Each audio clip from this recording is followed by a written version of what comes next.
anesthesiologist, and I started trying to figure out how inhaled anesthetics work, okay? And the reason that's interesting is because this is the 170th year we've been using inhaled anesthetics, but by and large, we don't know how they work. We were very fortunate to have come up with these inhaled anesthetics in the 19th century because it allows us to do surgery. It's been known for a couple thousand years at least that when people have diabetes and it gets really severe, they get sleepy and then they become comatose, okay? And it was discovered 90 years ago in the 1920s when insulin was discovered that you can give that to the patients and they wake up. And I believe it's the compounds found in the blood that were making them unconscious. And I've looked at those compounds, and yes, there are some that are anesthetics there. So the idea that these compounds were anesthetics happened 9 years ago. And I still remember where I was. I was in a library, a medical library at UC San Francisco.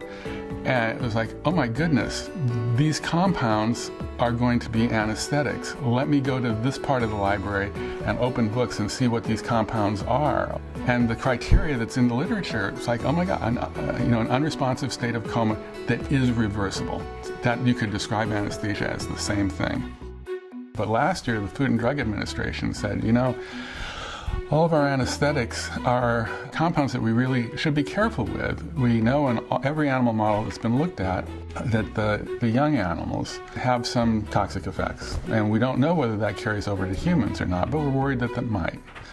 Well, that's actually kind of an interesting thing for me because after trying to figure out how anesthetics work and come up with these compounds found in our bodies that don't seem to have those effects, I went to a different model of how anesthetics work, and that's tadpoles. And the reason that's great is because you can put the tadpole in some water that contains this compound, and the tadpoles stop moving, they're unresponsive, you can prod them, nothing happens.